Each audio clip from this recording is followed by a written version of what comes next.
रोज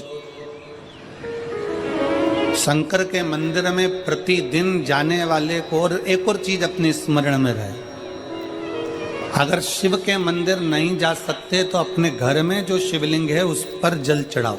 और यदि आप अपने शंकर के घर में शिवलिंग पर भी जल नहीं चढ़ा पा रहे हो तो किसी बेलपत्री का वृक्ष हो, उस वृक्ष के नीचे भी जल चढ़ाओ। और कभी मौका मिल जाए, कभी भगवान शंकर की बड़ी करुणा हो जाए, भगवान शंकर की बड़ी उदारता हो जाए, भगवान शंकर की बड़ी कृपा हो जाए, बड़ी कृपा हो जाए, भगवान शंकर जिस दिन तुम्हारे ऊपर बड़ी कृपा कर दे, किसी सोमवार को 3 नियम बना लो। जिस दिन मेरा भोले बाबा तुम पर कृपा कर दे उस दिन सोमवार का एक नियम बनाओ कि महीने का एक सोमवार मुझे ऐसा करना है, 3 नियम धारण करना है महीने के सोमवार को। पहला, सवेरे जाकर शंकर भगवान को 1 लोटा जल चढ़ाना है। दूसरा, दोपहर के समय पर जाकर मुझे बेलपत्री के वृक्ष के नीचे एक चावल का दाना रखकर बेलपत्री की 7, 11, 21, 108, 51 जितनी परिक्रमा आप लगा सकते हो वो लगाना है। और तीसरा, बेलपत्री के वृक्ष के नीचे और शंकर के मंदिर के दरवाजे पर मुझे एक घी का दीपक लगाना है। बस ये 3 नियम जिसने महीने में एक बार ले लिया, समझ लो उसको पीछे हटने की जरूरत ही नहीं, वो आगे ही बढ़े। महीने के किसी एक सोमवार का ऐसा नियम बना लो कि मुझे 3 नियम धारण करना है महीने के किसी भी एक सोमवार को। हम ये नहीं कहेंगे कि तुम सोमवार 5 पढ़ रहे हैं तो 5 को करो, 4 पढ़ रहे हैं तो 4 को करो, 3 पढ़ रहे हैं तो 3 को करो। तुम तो महीने का एक सोमवार का नियम बना। और मेरी जीजियों से, मेरी बेटियों से जो विदेश में रह रही हैं, जो कहीं बाहर रह रही हैं, कहीं बड़े शहर में रह रही हैं, जो रोज मंदिर नहीं जा सकते, हर किसी महीने के एक सोमवार को भी ये नियम निर्धारण थे, तो उनसे कहेंगे कि 3 महीने में एक सोमवार का नियम बना लो। 3 महीने में नहीं बना सकते तो 6 महीने में एक सोमवार का नियम बना लो। और 6 महीने में नहीं बना सकते तो 1 साल में एक सोमवार का ऐसा नियम बना लो कि मैं साल का एक सोमवार ऐसा रहूंगी कि सुबह सोमवार के दिन मंदिर में जाकर जल चढ़ाऊंगी, दोपहर में जाकर बाबा को एक अक्षत का दाना रखकर, अक्षत का मतलब है कि बाबा मेरी दिनों दिन उन्नति करना। बेलपत्री के वृक्ष के नीचे जो अक्षत रखा जाता है वो उन्नति के लिए रखा जाता है। शंकर के शिवलिंग पर जो अक्षत रखा जाता है वो रोग मुक्ति के लिए रखा जाता है। अशोक सुंदरी पर जो अक्षत रखा जाता है वो संतान प्राप्ति के लिए रखा जाता है। षडानंद कार्तिकेय की ओर जो अक्षत रखा जाता है वह हमारे बच्चों की सुख समृद्धि के लिए रखा जाता है। विनायक की ओर, गणेश जी की ओर जो अक्षत रखा जाता है वो हमारे घर में कोई मंगल कार्य आ जाए उसके लिए रखा जाता है। और जो पीठिका होती है जिसपे शिवलिंग रखा होता है, पार्वती जी का हस्तकमल, उस पर अक्षत रखा जाता है तो नारी के अखंड सौभाग्य के लिए रखा जाता है। अक्षत रखने का भी तरीका है। एक चावल का दाना कहाँ रखा जाता है, क्यों रखा जाता है, कैसे रखा। अब कई लोग कहते हैं गुरुजी ये शिव महापुराण में आप ये नियम बताते हो, तरीका बताते हो। हम तो उनसे कहेंगे डॉक्टर के पास जाओगे तो डॉक्टर भी गोली लिखकर ये नहीं कह देगा कि ये सारी गोली एक साथ खा जा। डॉक्टर भी कहेगा ये गोली सुबह खाना है, ये गोली शाम को खाना है, ये गोली दोपहर में खाना, ये गोली भूखे रहकर खाना। बोला सही है कि गलत है? ये रात्रि को खाना खाने के बाद खा लेना, ये खाना खाने के पहले, ये नाश्ते के पहले। और सुनो, ये दवाई, ये वाली पीछे वाली जो दवाई लो ना इसको दूध से लेना, ये वाली जो दवाई लो ना इसको पानी से लेना। और सुनो, ये डब्बी है इसको पानी में मिलाकर फिर पीना। दवाई लेने का भी तरीका है, उसी तरह शिव महापुराण में एक एक अक्षत का भी तरीका है और एक एक बेलपत्री का भी तरीका है।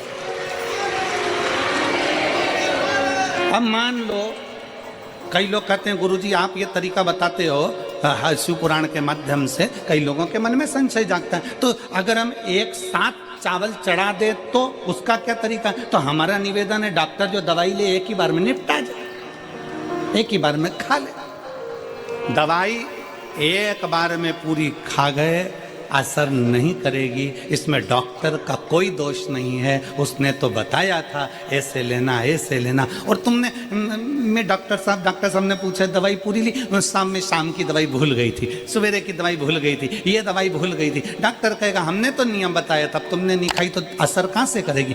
तुम असर कब करती है? जब हम पूजन के तरीके को जान जाएं, जब हम अर्चना के तरीके को जाएं। आप साल भर का एक सोमवार निकाल लो, 6 महीने का एक सोमवार निकाल लो, 3 महीने का एक सोमवार निकाल लो, महीने का एक सोमवार निकाल लो, अपने से दिल में बन जाए तो एक सोमवार ऐसा निकालो जिसके 3 नियम धारण हो। पहला, उसी सोमवार जिसको कर रहे हो उस दिन सुबह जल चढ़ाना। दूसरे, दोपहर के समय पर जाकर बेलपत्री के वृक्ष के नीचे एक चावल का दाना रखना। और परिक्रमा बेलपत्र की जितनी तुमसे बन जाए, जितनी तुम्हारे शरीर की कैपेसिटी हो, जितना तुम्हारा शरीर चलते बन जाए। हम तो ये भी नहीं कहते कि तुम भूखे रहकर भगवान का भजन करो, हम कभी नहीं कहते। हम तो यहां तक कहते हैं, हमारे पुष्टि मार्ग में यहां तक कहा गया कि वल्लभ कुल की एकादशी करो, भले बकरी जैसे चरो पर एकादशी करो। हम तो यहां तक कहते हैं कि बहुत समय से कल मेरी एकादशी है, एकादशी है, एकादशी है, एकादशी है, पूरे घर को हिलाकर रख दिया, एकादशी है, एकादशी, एकादशी है। बहू टेंशन में, बेटा डिप्रेशन में, पति पपीता ला ला के, सेव फल ला ला के, मूंगफली का दाना ला ला के, काजू कतली ला ला के, सेव फल ला ला के, और सारा सामान, साबूदाना और खिचड़ी और ना चिप्स ना जाने क्या क्या ला ला के, बेचारा पति एकादशी आती है वो नौमी से चिंता में पड़ जाता है।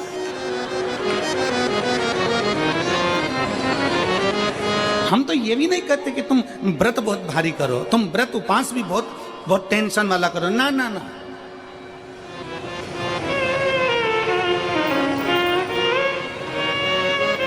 अपने को व्रत उपास भी इतना बहुत बहुत भूखे रह रहे हो, बहुत प्यासे रह रहे हो, और मालूम पड़े कि भगवान हमें मिलेगा, भगवान हमें मिलेगा। भगवान कहता है कि देख भाई, मैं भी भूखा नहीं रहता, तू भी भूखा मत रहे, मैं भी चकाचक रहता हूँ, तू भी चकाचक रहे, मैं भी अपने। और भगवान शंकर तो ये भी कहते हैं कि अपना परिवार भी मत छोड़ो। मेरे पास में पार्वती भी, एक ही देवता है जो विद फैमिली मंदिर में बैठता है। शंकर जी हैं तो पार्वती जी है, तो गणेश जी हैं, तो कार्तिकेय जी हैं, तो नंदी है, सब मंदिर के अंदर चाहिए। शंकर भगवान अपने पूरे परिवार के साथ। शंकर जी तो ये कहते हैं अकेले तुम क्यों रहते हो। शिव जी की एक बात अपने ध्यान में रखना, कितनी सुंदर बात है शंकर भगवान की, बहुत ध्यान में रखिएगा। आप जौहरी नहीं हो, हीरे को नहीं परख सकते। हम भी जौहरी नहीं है, हम हीरा को नहीं समझ सकते। पर भगवान शंकर ने पृथ्वी पर जिसको जन्म दिया उसको जौहरी बनाकर पैदा किया है, उसको जौहरी बनाकर भेजा है कि आप भले हीरा को न समझो चलेगा, पर अपने नजदीक में कोई दुखी है तो उसकी पीड़ा को जरूर समझना। भगवान शंकर कहते हैं उसकी पीड़ा का स्मरण रखना।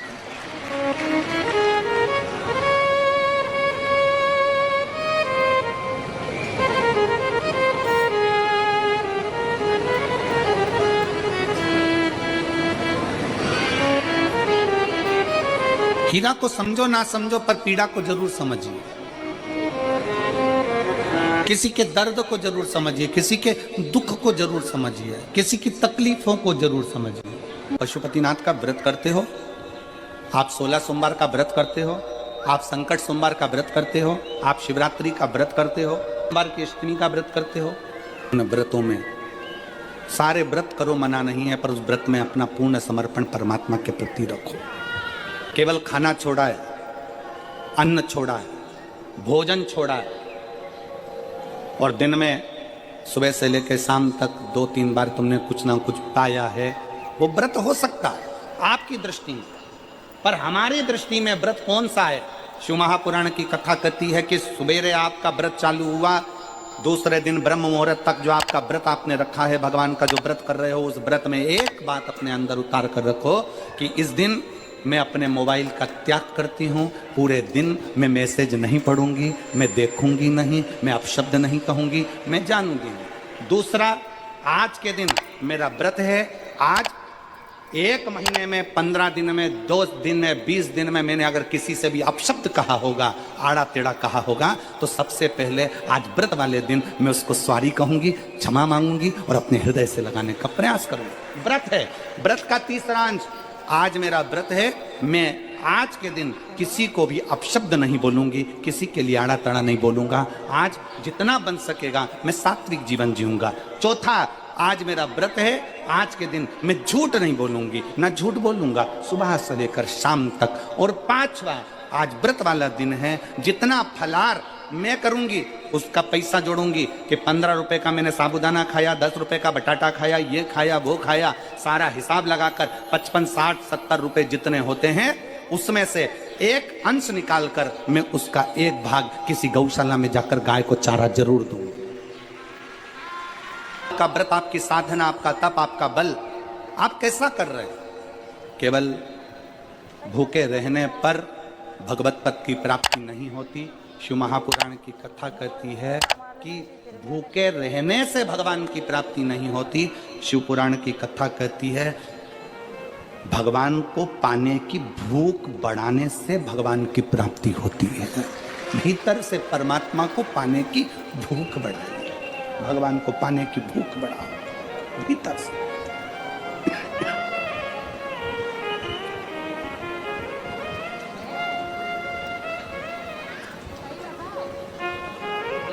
व्रत करो मना नहीं, तप करो मना नहीं, साधना करो मना नहीं, पर उस तप साधना में व्रत में परमात्मा को पाने की ललकता हो आपके भीतर, भगवान को पाने की ललकता हो आपके भीतर, भगवत पद को पाने की ललकता हो आपके भीतर, तो भगवान।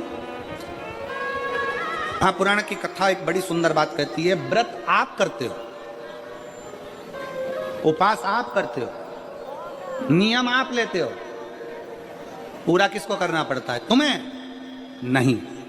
व्रत आप करते हो, उपास आप करते हो, नियम आप लेते हो और पूरा देवाधिदेव भगवान शंकर करते हो। बस इतना जरूर याद रखें कि जैसे कुछ प्राप्त हो भी गया तो शिव को धन्यवाद देकर शंकर के दरवाजे पर जाते रहना, यह हमारा कर्तव्य है।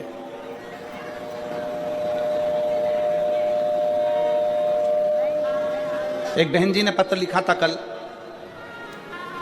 उस पत्र में बहन जी ने लिखा कि शिव महापुराण तप का मतलब क्या होता है? चलिए, उपास का मतलब बताओ। खाना छोड़ देना व्रत नहीं है, दूसरे का धन छुड़ाकर खाना छोड़ देना व्रत है। शिक्षा दे देना, किसी को चिकित्सा की जरूरत है उसकी चिकित्सा में थोड़ा सा धन लगा देना, कोई रोते हुए की आंख के आंसुओं को पोंछ देना, किसी के दुख में खड़े होकर उसको खुशियां प्रदान कर देना, ये दुनिया का सबसे बड़ा व्रत है, सबसे बड़ी साधना, सबसे बड़ा तप। मन साफ है तो सारी गलतियां माफ है, और अगर मन ही साफ नहीं है तो गलती कौन माफ करेगा भाई? हम भी तो अपनी जिंदगी में एक नियम बना सकते हैं कि मैं श्री शिवाय नमस्तुभ्यम का जाप करूंगी। मेरी कॉलोनी में कोई शंकर जी का मंदिर है, हम 5-10 महिलाएं प्रत्येक सोमवार को 10 मिनट बैठेंगी। शाम के समय प्रदोष काल में 6 बजे 6:30 बजे बैठेंगे, 6:45 बजे 15 मिनट बाद उठ जाएंगे, श्री शिवाय नमस्तुभ्यम का जाप करेंगे, शंकर जी को भोग लगाएंगे। अगर एक हफ्ते में 5 सोमवार पड़ते हैं तो 5 महिलाएं अपना नियम बना ले कि आज का प्रसाद थोड़ा सा, कुछ भी शक्कर, खड़ी शक्कर, कुछ भी मैं लेके आऊंगी, माँ भोग लगाएंगे, अपन 5 मिलकर श्री शिवाय नमस्तुभ्यम जपेंगे, प्रसाद बांट देंगे, अपने घर चले जाएंगे। ज्यादा ढोंग प्रपंच नहीं, दिखावा नहीं, कोई एक नियम। हमारे नजदीक में शंकर जी का मंदिर है, हफ्ते में एक बार नियम बनाएंगे, उस मंदिर में सफाई करेंगे। हफ्ते में एक बार नियम बनाएंगे, अपने नजदीक के शंकर के मंदिर को साफ करेंगे, क्लीन करेंगे। एक नियम अपने अंदर बनाओ शिव के प्रति।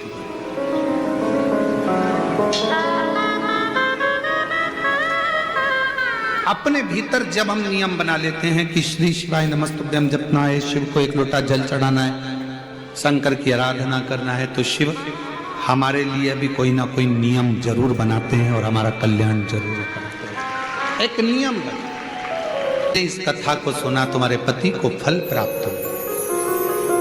कलिकाल में संसार में जो शिव महापुराण की कथा को सुनता है, श्रवण करता है, करवाता है, बाँचता है, सुनता है, वो जितने जीव इस कथा को श्रवण करने आते हैं, केवल उनका ही नहीं, उनकी 71 पीढ़ी का कल्याण शिव पुराण की कथा कर।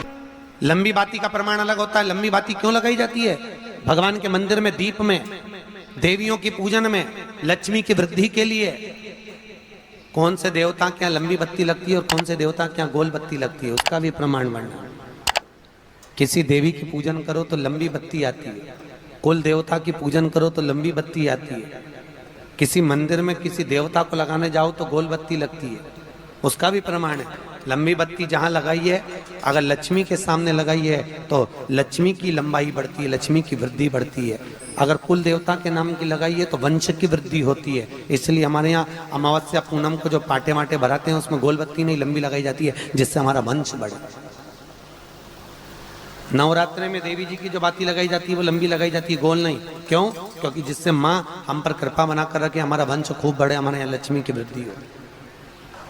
स्थिर बाती, गोल बाती लगाई जाती है ब्रह्मा के मंदिर में, इंद्र के मंदिर में, देवता के मंदिर में।